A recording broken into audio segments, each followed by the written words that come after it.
அனைவருக்கும் வணக்கம். நான் பிரபாகர் ஜோதிடர். ஓம் சிவாய நமக. சிவசக்தி திருச்சிற்றம்பலம். இன்று பிறந்த நாள் காணும் அனைவருக்கும் வாழ்த்துக்கள். அதேபோல் இன்று திருமண நாள் காணும் அனைவருக்கும் வாழ்த்துக்கள். இறைவனுடைய அருள் பரிபூர்ணமாக உங்களுக்கு கிடைக்கட்டும். உங்களுடைய மனம் எதை நீ ஆசைப்படுகிறதோ அந்த ஆசை நிறைவேறட்டும் என்று எம்பெருமான் சிவபெருமானிடம் அரியன் வேண்டிக் கொள்கிறேன். இப்போ நான் என்ன சொல்ல போகிறேன்னா, இன்றைய ராசி பலன் தான். இன்றைய ராசி பலனும் இன்றைய நாளுடைய நிலைப்பாடை தான் சொல்ல போகிறேன். நீங்கள் கருத்துக்கொண்டு பயன்பெறுங்க. விசுவாசி மார்கழி 25 இன்று வெள்ளிக்கிழமை, ஆங்கில வருடம் ஜனவரி 9, 2026. இன்று மேல் நோக்கினால். அதே போல் இன்று சஷ்டி விரதம் கடைபிடிக்கப்படுகிறது. இந்த உடல்வாதிகளால் பாதிக்கப்பட்டிருக்கிறவங்க, குழந்தை பாக்கியம் இல்லாதவங்க, திருமண பாக்கியம் பெற முடியாதவங்களாம் இந்த சஷ்டி விரதத்தை கடைபிடித்து முருகப்பெருமானிடம் மனமுருகி வேண்டனால் கண்டிப்பாக அவங்களுடைய எண்ணங்கள் நிறைவேறும். கருத்தில் கொள்ளுங்கள். நட்சத்திரம் இன்று மாலை 6 வரை உத்திரம், பின்பு அஸ்தம். திதி இன்று காலை 11:43 வரை சஷ்டி, பின்பு சப்தமி. யோகம் இன்று சித்த யோகம், அமித யோகம். சந்திராசி நட்சத்திரம் அவிட்டம், சதயம்.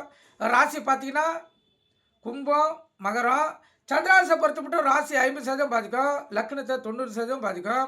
அதனால் இந்த மகர ராசி, மகர லக்கணம், கும்ப ராசி, கும்ப லக்கணம் என்று மிக கவனமாக இருக்கணும். வண்டி வாய்ச்சாலக்குள்ள மிக கவனமாக செல்லணும். போக்குவரத்து விதிமுறைகளை கடைபிடித்து செல்லணும்.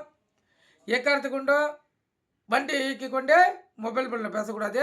சிந்தனைகள் சிதறி விபத்துகள் ஏற்படுறதுக்கு அதிக வாய்ப்பை சந்திராசி ஏற்படுத்துகிறோம். அதே போல் இந்த தொலைதூர பயணங்கள் மேற்கொள்கிறவங்க, தொலைதூர அலுவலகத்து செல்கிறவங்களாம் மிகவும் கவனமாக கொஞ்சம் முன்கூட்டியே கிளம்பணும். தொலைதூர பயணங்கள்லாம் முன்னாடியே உங்களுக்கு, அதாவது ஒரு சுற்றுலாத்தலம் செல்கிறீங்கன்னா உங்களுக்கு முன்னாடியே அந்த நாளில் சந்திராஷ்டிரம் இருக்குதான்னு பார்த்துட்டு நீங்கள் அந்த நாளை தேர்வு செய்யுங்க. அப்போ தான் பத்திரமாக போயிட்டு மன நிம்மதியோடும் மகிழ்ச்சியோடும் வர முடியும். நீங்கள் சந்திராசி இருக்கக்குள்ள உங்களுக்கு தெரியாமல் புக் பண்ணிட்டீங்கன்னா கண்டிப்பாக ஏதாவது ஒரு பிரச்சனை நடக்கும். கணவன் மனைவியுடைய கருத்து வேறுபாடு ஏற்படும். பிள்ளைகளிடத்தில் மன கஷ்டங்கள் ஏற்படும். சுற்றுலா சென்றதே நிம்மதி இல்லாத ஒரு மனிதனுக்கு, அதாவது ஜாதகருக்கு மன நிம்மதியே இல்லாமல் போயிடும். அதனால் நீங்கள் குடும்பத்தாருடன் மகிழ்ச்சிகரமாக எங்கன்னா வெளியூர் சுற்றுலா எதுவாக இருந்தாலும் சரி, இல்லை இது கோயிலுக்கு செல்ல வேண்டியது, அதாவது தவிர்க்க முடியாத காரணங்கள் இல்லாமல் நீங்களாக செல்லக்கூடியதாக இருந்தால் அந்த நாளில் நீங்கள் செல்லக்குள்ள, இப்போ 4 பேர், இப்போ தாய் தந்தை 2 பிள்ளைகள் செல்கிறீங்கன்னா 4 பேருக்கும் சந்திராசம் இருக்குதான் பார்த்துட்டு தான் கிளம்பணும். சந்திராசம் இல்லைன்னா மகிழ்ச்சிகரமாக சென்று மகிழ்ச்சிகரமாக வரலாம். எந்த பிரச்சனையும் வராது. இப்போ கார்லெல்லாம் செல்லக்குள்ளே பார்த்தீங்கன்னா இந்த விபத்துகள் ஏற்படுறதுக்கு, பிரச்சனைகள் ஏற்படுறதுக்கு எல்லாத்துக்குமே இந்த சந்திராசம் தான் காரணம். இப்போ காரில் செல்லக்குள்ளே கூட்டு மரணம் ஏற்படுத்திடும். ஒருத்தவங்களுக்கு சந்திராசம் இருந்துச்சுன்னா அந்த குடும்பமே பாதிக்கப்பட்டு, அதாவது அகால மரணம் அடையக்கூடிய வாய்ப்பை அந்த சந்திராசி ஏற்படுத்திடும். நீண்ட ஆயுள் இருக்கும் அவங்களுக்கு. ஆனால் ஒருத்தவங்களால் இந்த சந்திராசன் பாதிக்கப்பட்டு விபத்துகள் ஏற்படக்குள்ள அந்த நீண்ட ஆயுள் இருக்கிறவங்க ஆத்மா பூலோகத்தில் தான் சுற்றி கொண்டு இருக்கும். கருத்தில் கொள்ளுங்கள். அதனால் இந்த சந்திராசனம் இருக்கக்குள்ள மிக கவனமாக இருக்கணும். இப்போ நீங்களே நிறைய இடத்துல பார்த்துருப்பீங்க, 4 பேர் போயிருப்பாங்க காரில், 5 பேர் போயிருப்பாங்க. அதில் ஒருத்தவங்க பிழைச்சிப்பாங்க, 4 பேருடைய உயிர் போயிடும். ஏன்னா 4 பேருக்கும் ஒரே அடிப்படையில் அவங்களுடைய ஆத்மா போகிறதுக்கு வாய்ப்பு கிடையாது. அதில் 2 விதம்தான். ஒன்று சந்திராசனம், இன்னொன்று இந்த ராகு கேதுகளுடைய தோஷம். கால சர்ப்ப தோஷம் இருக்கிறவங்க கூடயும் தொலைதூர பயணத்தை மேற்கொள்ளக்கூடாது. அது பிரச்சனையே கொடுக்கும். அதனால் விழிப்புணோடு இருந்து எங்கு சென்றாலும் இந்த பூலிகள் வாழ உயிர் முக்கியம். அதனால் நீங்கள் கருத்தில் கொண்டு ஒரு நாளையும் சந்திராசம் உங்களுக்கு இருக்குதா பார்த்துட்டு தொலைதூர பயணத்தை முடிவெடுங்க. நல்ல நேரம் காலை 9:30 10:30, மாலை 4:30 5:30. இந்த கௌரி நல்ல நேரம் காலை 12:30 1:30, மாலை 6:30 7:30. இந்த கௌரி நல்ல நேரத்தில் புதுமண தம்பதிகளுக்கு சாந்தி முகூர்த்தம் அமைப்பது, குழந்தை பாக்கி இல்லாதவர்கள் பயன்படுத்துவது, எந்த ஒரு நல்ல காரியத்துக்கும் இந்த கௌரி நல்ல நேரத்தையும் சுப ஓரையும் இருந்து பயன்படுத்தக்குள்ள 100% வெற்றி உங்களை தேடி வரும். இன்று வெள்ளிக்கிழமை என்பதால் சுக்கிர பகவான் தான் ஓரைநாதன், அவரே இன்றைய கதாநாயகன். இப்போ இந்த சுக்கிரவாரம் பார்த்தீங்கன்னா காலை 6 to 7, மதியம் 1 to 2, இரவு 8 to 9. இந்த சுக்கிரவாரம் முடிந்ததும் 2 சுபவாரங்கள் இவங்க புதன் வர சந்திர வர அதில் அற்புதமாக நீங்கள் பயன்படுத்தலாம். 3 மணி நேரம் உங்களுக்கு வாய்ப்பு உண்டு. அதுக்கப்புறம் 1 மணி நேரம் சனி பகவானுடைய அசுப வரையுங்க. அதுக்கு அடுத்து 1 மணி நேரம் குரு வரையுங்க. அது அற்புதமாக பயன்படுத்தலாம். அதுக்கு அடுத்து செவ்வாய் வர 1 மணி நேரம், சூரிய வர 1 மணி நேரம், 2 அசுப வர அதை பயன்படுத்துறதை தவிர்க்கணும். அதே போல் அதுக்கு அடுத்து மீண்டும் சுக்கிரவாரம் வந்துடும். சுக்கிரன், புதன், சந்திரன் திருப்பி 3 மணி நேரம் அந்த 1 மணிலேருந்து நீங்கள் பயன்படுத்தலாம். கருத்தில் கொள்ளுங்கள் மதியம். ஏன்னா இந்த ஓரையே பயன்படுத்தினால் வாழ்க்கையில் 100% உங்களால் வெற்றி பெற முடியும். ஒரு வாட்டி முயற்சித்து விட்டுறக்கூடாது. மீண்டும் மீண்டும் முயற்சிக்குள்ள கண்டிப்பாக உங்களுக்கு வெற்றி தேடி வரும். ஏன்னா இன்றைய காலகட்டத்தில் கலியுகம் மிகவும், அதாவது எப்படி சொல்ல போனோன்னா, நல்லவர்கள் கம்மியாகவும் தீயவர்கள் அதிகமாக இருக்கிறாங்க. அதனால் நம்ம போராடி தான் ஒரு கிரகத்தை இயக்க முடியும். கருத்தில் கொள்ளுங்கள். இப்போ ராகு காலம் காலை 10:30 to 12, யமகண்டம் மாலை 3 to 4:30, குளிகை காலை 7:30 to 9. குளிகைனா மாந்தி, மாந்தினா குளிகை. இந்த காலகட்டத்தில் எந்த ஒரு நல்ல காரியமும் கெட்ட காரியமும் செய்யக்கூடாது. எந்த செயல் செய்தாலும் அது தீவினிலே முடியும். ஆனால் இறைவனை வழங்கலாம், அது தவறு கிடையாது.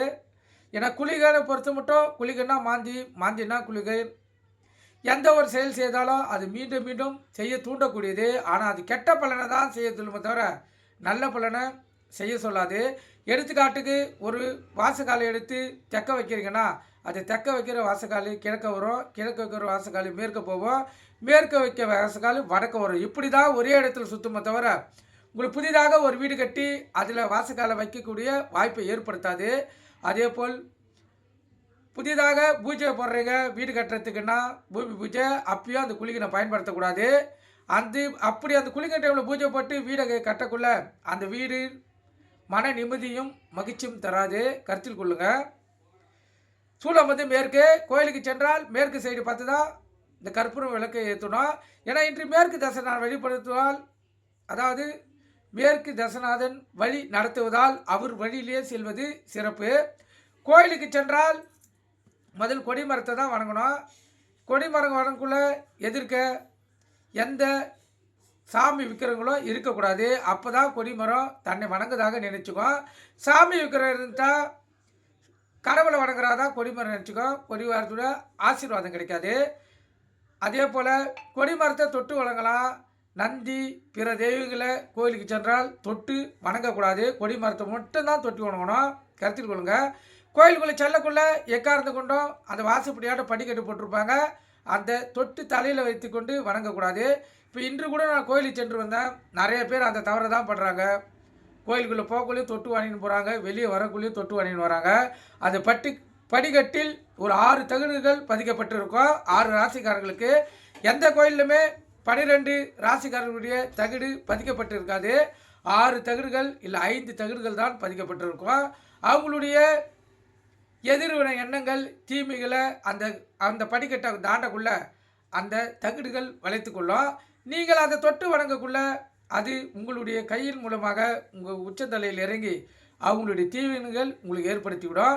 ஒருத்தருக்கு ஒரு கோயிலுக்கு சென்றால் நல்லது நடக்கும். அதுக்கு அந்த தகடு தான் காரணம், இறைவன் காரணம் இல்லை. அந்த தகடு வேலை செய்யும். அதே போல் கோயிலுக்கு மேலே கலசம் வச்சுருப்பாங்க, அதுலேயும் அந்த தகடுகள் பதிக்கப்பட்டிருக்கும். இந்த தானிகள் தான் நிரப்பியிருப்பாங்க.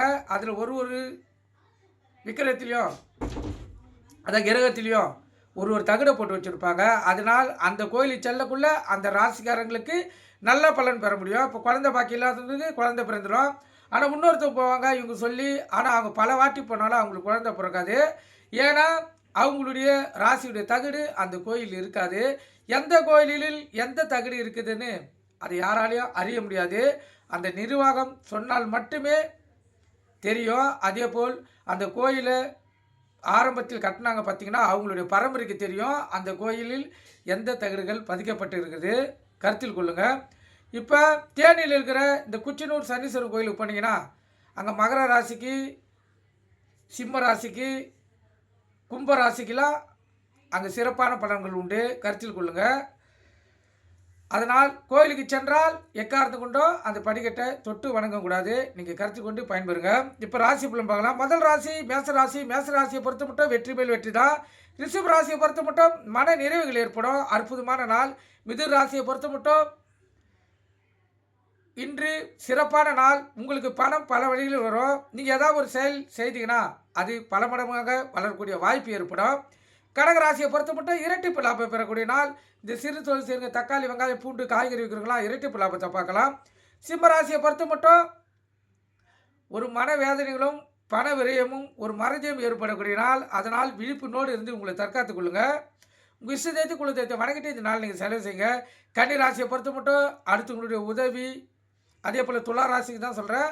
கன்னி துலாம் 2 ராசிகளுக்கும் அடுத்தவங்களுக்கு உதவி, ஆதரவு, அனுதாபம், கருணை, பரிவு இதெல்லாம் ஏற்படக்கூடிய நாள். இந்த 2 ராசிகளும் இன்று மிக கவனமாக இருக்கணும். வண்டி வாசல்கள் மிக கவனமாக செல்லுங்க. போக்குவரத்து விதிமுறை கடைபிடிச்சு செல்லுங்க.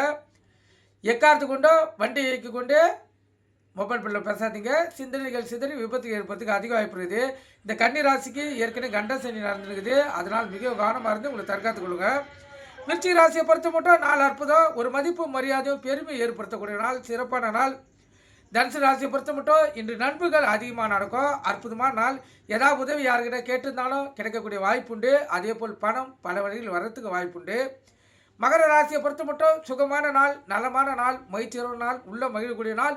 கணவன் மனைவிடைய ஒற்றுமை நெருக்கம் அதிகமாக இருக்கும். அலுவலகத்தில் மதிப்பு மரியாதை உயரும், சிறப்பான நாள். வெளி வட்டாரத்திலும் உங்களுக்கு மிகவும் மகிழ்ச்சிகரமான நிகழ்வுகள் நடக்கக்கூடிய வாய்ப்புண்டு. கும்பராசியை பொறுத்த மட்டும் போட்டி பொறாமைகள் அதிகமாக இருக்கும், விழிப்புணர்வு இருந்து உங்களை தற்காத்துக் கொள்ளுங்கள். மீன ராசியை பொறுத்த மட்டும் அடுத்தவங்களை ஆதரவு, கருணை, அனுதாபம், பரிவு, உதவி இதெல்லாம் தேவைப்படுவதால் வண்டி வாசலுக்குள்ளே கவனமாக செல்லுங்க. எக்காரத்து கொண்டோ வண்டியை இயக்கி கொண்டு மொபைல் ஃபோனில் பேசாதீங்க. சிந்தனைகள் சிதறி விபத்துகள் ஏற்படுறதுக்கு அதிக வாய்ப்பு இருக்குது. அதனால் விழிப்புணர்வோடு இருந்து உங்களை தற்காத்துக் கொள்ளுங்கள். நன்றி, வணக்கம், வாழ்க வளமுடன்.